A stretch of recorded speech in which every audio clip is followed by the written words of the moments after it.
ठीक है, कल जो परिचय किया था उससे आगे आज कविता का परिचय करेंगे, फिर मूल कविता उसके ऊपर चलेंगे। तो देखो कि प्रस्तुत कविता वे आंखें, कविता का नाम क्या है? वे आंखें।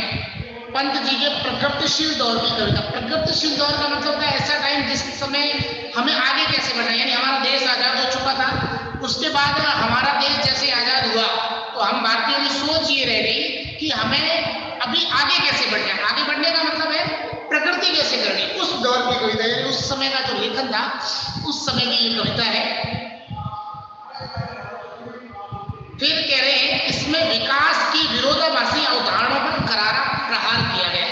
यानी कहने के लिए तो क्या हो गए थे, हम 1947 में आजाद हुए, ठीक है, हमारे जो नेता थे उन्होंने ये कहा अंग्रेज चले जाएंगे, हमारा भारत है वापस सोने की चिड़िया बन जाएगा, ये होगा, सारी सुख सुविधाएं होगी, किसी के ऊपर अत्याचार नहीं होगा, किसी के ऊपर ये नहीं होगा, सब आराम से मौज से रहेंगे वगैरह वगैरह। लेकिन जैसे ही हमारा देश 1947 में आजाद हुआ तो आजाद होने के बाद भारत की जो सत्ता है, यानी जो शासन है, जो सत्ता या शासन आया था, इस शासन के ऊपर ऐसे लोग बैठ गए और सामान्य जो जनता है, सामान्य जो जनता है, जनता पर अत्याचार शुरू कर दिए। यानी पहले कौन, अंग्रेज कर रहे थे, अब भारतीय लोग अत्याचार करना शुरू कर दिया।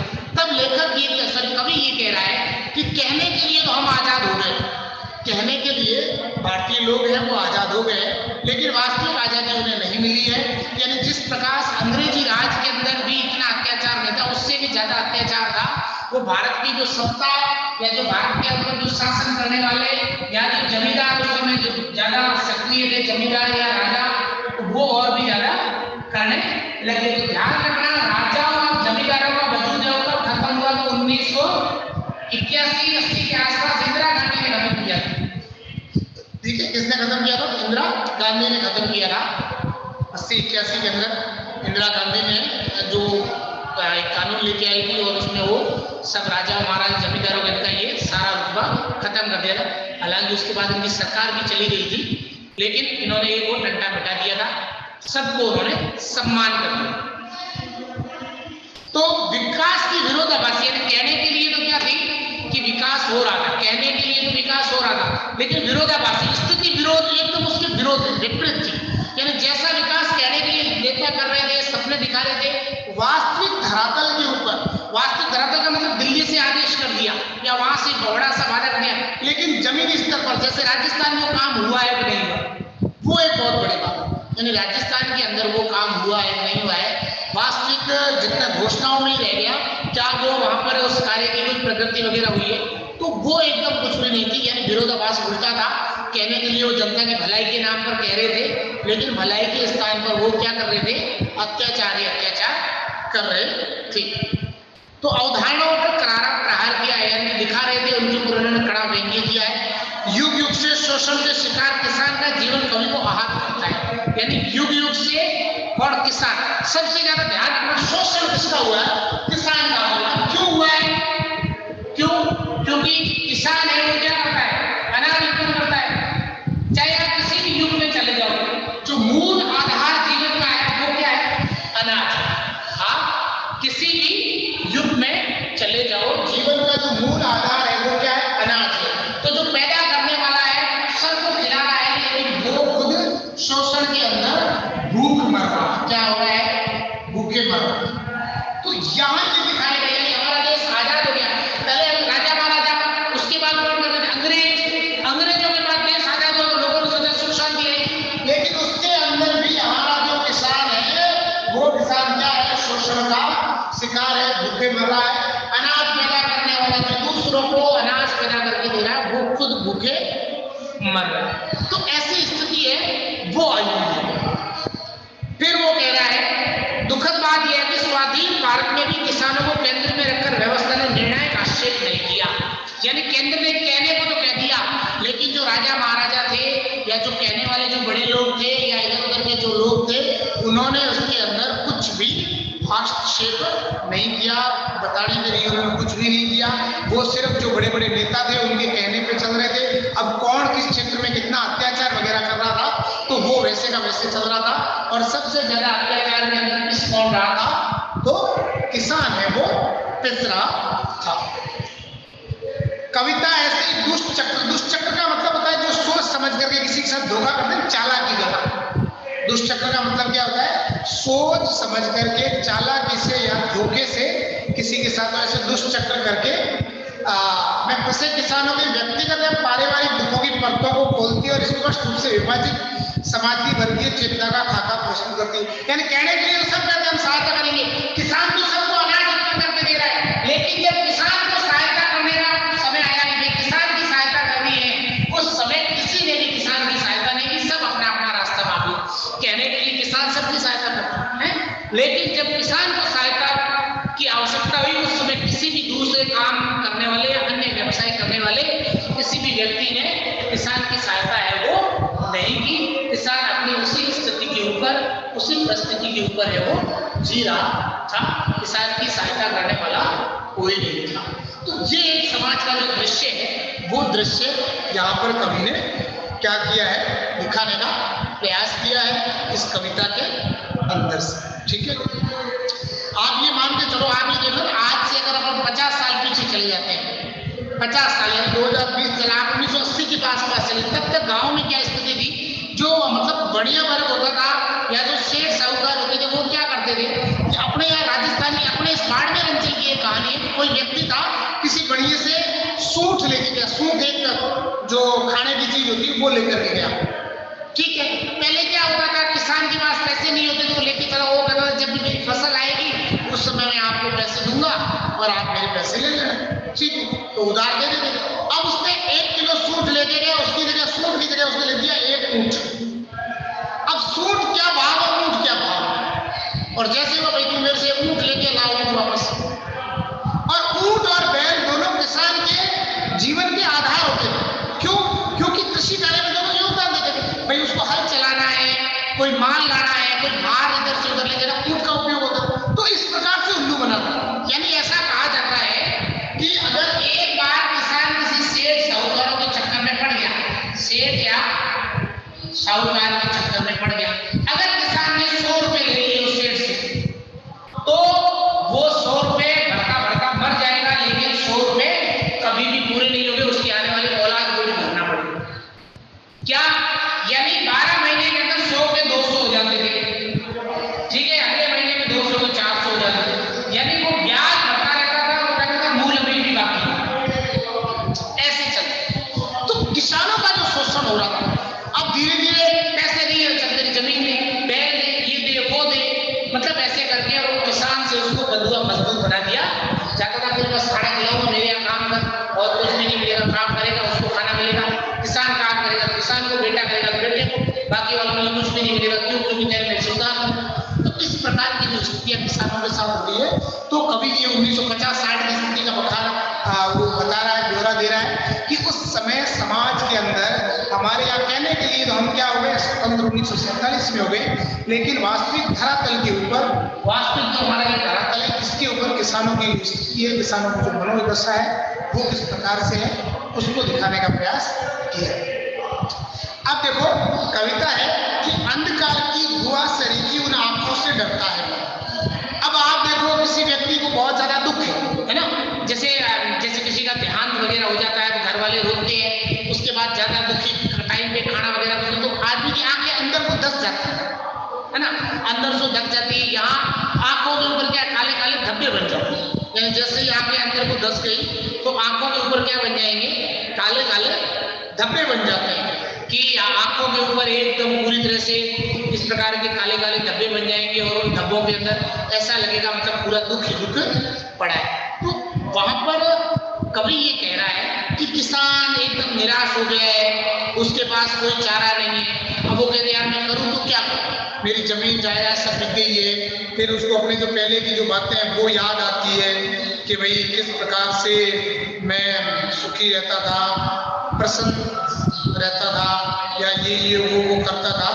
तो वो एक तरह का जो एक आनंद था वो, या तो उसके रहने का जो तरीका था उसका वो अभिव्यक्ति देकर के, और फिर वो याद करता है, फिर अपनी जो सामने की जो स्थिति है उससे वो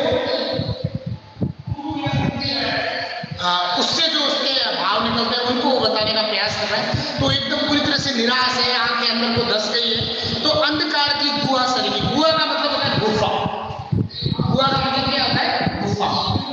आपने देखा होगा ना बहुत जगह, जैसे कहीं पुराने समय में ज्यादा लोग जो गुफाओं में वगैरह में रहते थे ना, है गुफा वगैरह में रहते थे, पहाड़ों में, ऋषि की गुफा में। अब गुफा होती है वो क्या, बाहर से उसका मुंह दिखता है, अंदर तो ऐसा जाए नहीं उसके अंदर कोई टॉर्च वगैरह करके या बल्ब लगा के कोई बैठा है, यानी अंदर पूरी तरह से अंधेरा ही अंधेरा है। तो कवि की उन आंखों में ऐसा अंधेरा दिख रहा था। अब अंधेरा दिखने से कवि का मतलब क्या है? तो कवि ये कहना चाहता है कि वो अंधेरा का मतलब क्या? निराशा। कवि की आंखों के अंदर निराशा का भाव है। कवि की आंखें वो गुफा के समान गहरी है। गुफा के समान गहरी का मतलब उसकी आंखों में दुनिया भर का दुख दर्द भरा हुआ है। आंखों से पता चल जाता है, यानी आदमी प्रसन्न है, आदमी दुखी है, या आदमी किस प्रकार से चल रहा है, तो उसकी आंखों से ही पता चल जाता है कि इस आदमी की वर्तमान में मनोस्थिति है वो क्या है। तो गुहा का मतलब हो जाएगा गुफा, सरीगी का मतलब हो जाएगा सम्मान। गुहा सरीगी यानी गुफा के समान, ठीक है।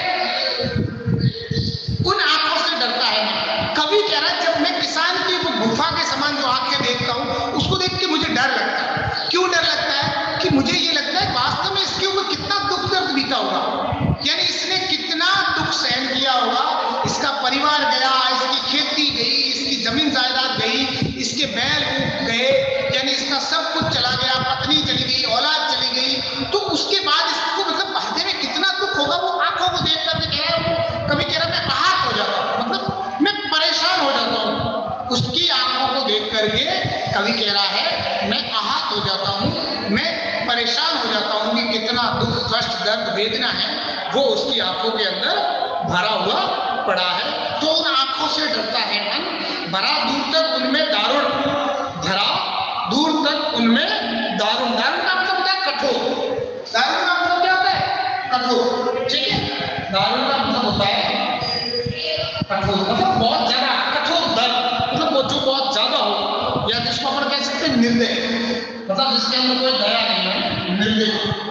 तो एक प्रकार से ऐसा दर्द, निर्दय यानी उनके ऊपर जिसने अत्याचार किया उसने इतनी रत्ती भर भी उनकी उम्र क्या नहीं दिखाई, दया भाव वगैरह है वो नहीं दिखाई।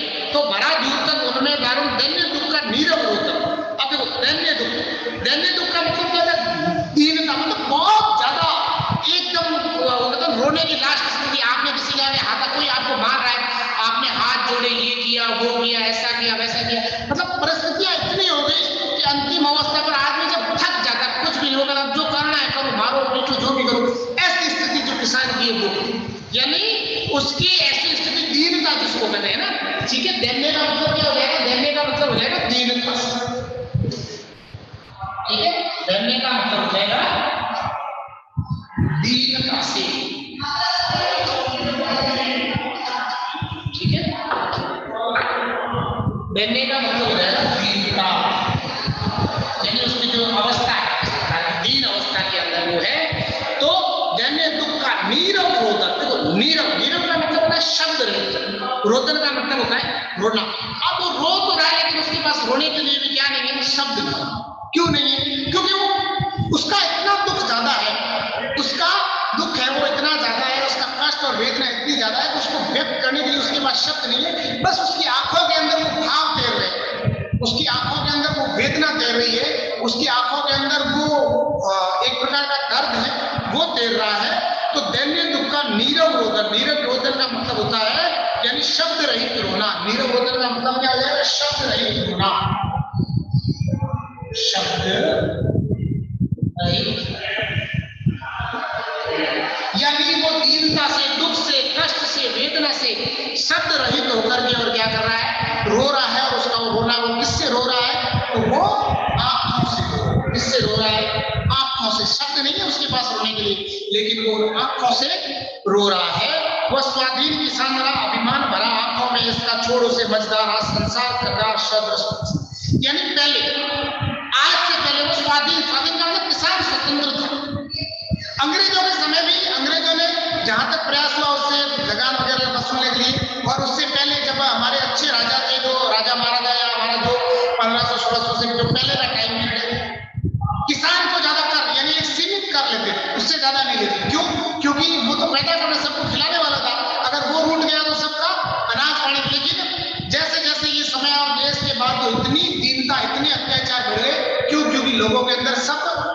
पेट भरना चाहते थे और ज्यादा से ज्यादा खाना चाहते थे, तो वह स्वाधीन किसान रहा। स्वाधीन का मतलब होता है स्वतंत्र किसान, यानी पहले किसान स्वतंत्र था, अभिमान बढ़ा आंखों में इसका छोड़ उसे मजदार। अभिमान का मतलब गर्व से, वो पहले गर्व से अपनी खेती करता था, वो कहता था भाई चलो कोई बात नहीं, लेके जाता आता जितना भी कर लेता, लेकिन उससे एक सीमित मात्रा में कर लिया जाता था।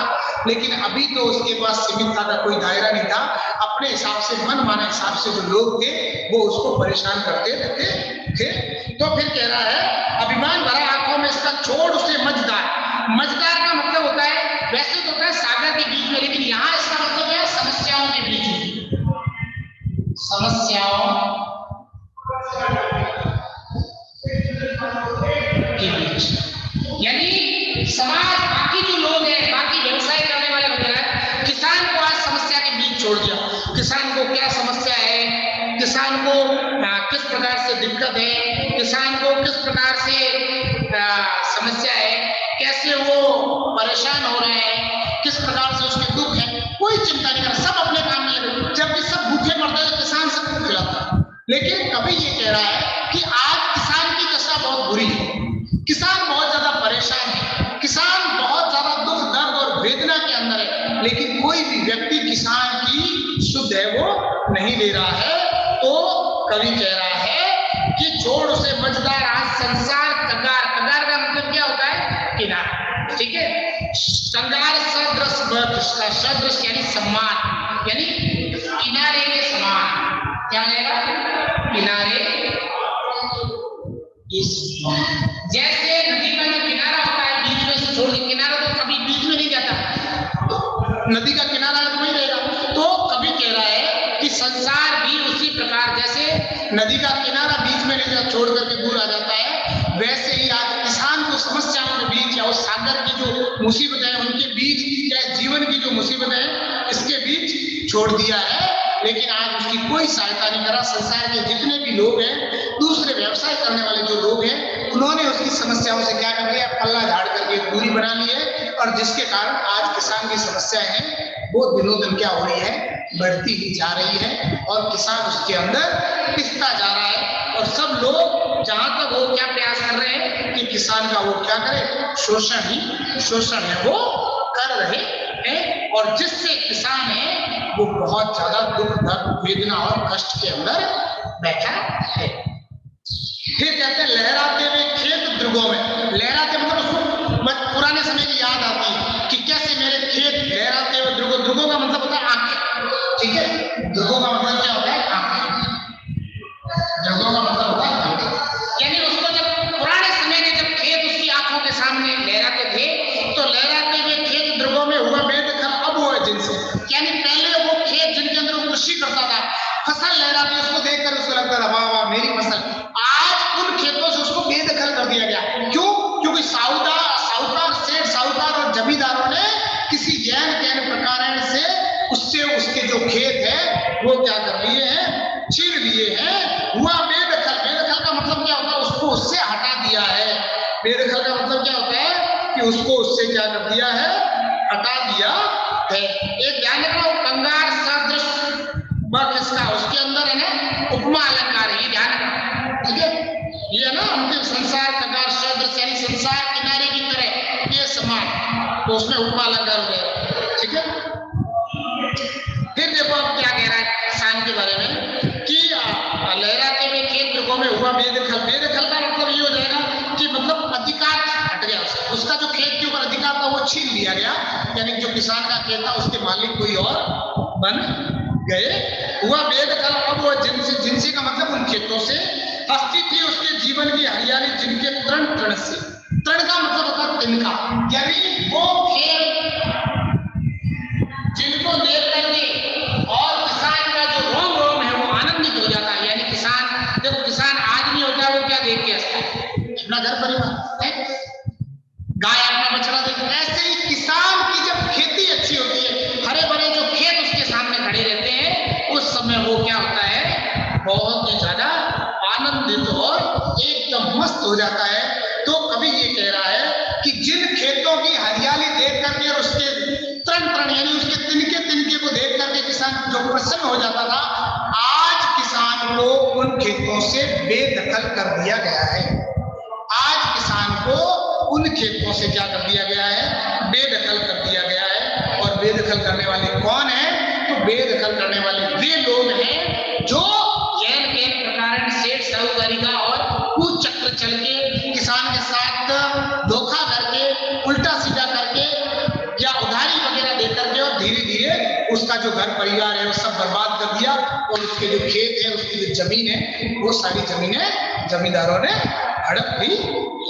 ठीक है, अब बताओ इसमें से कुछ समझ में नहीं आया तो बोलो, बाकी वाला फिर कल करेंगे।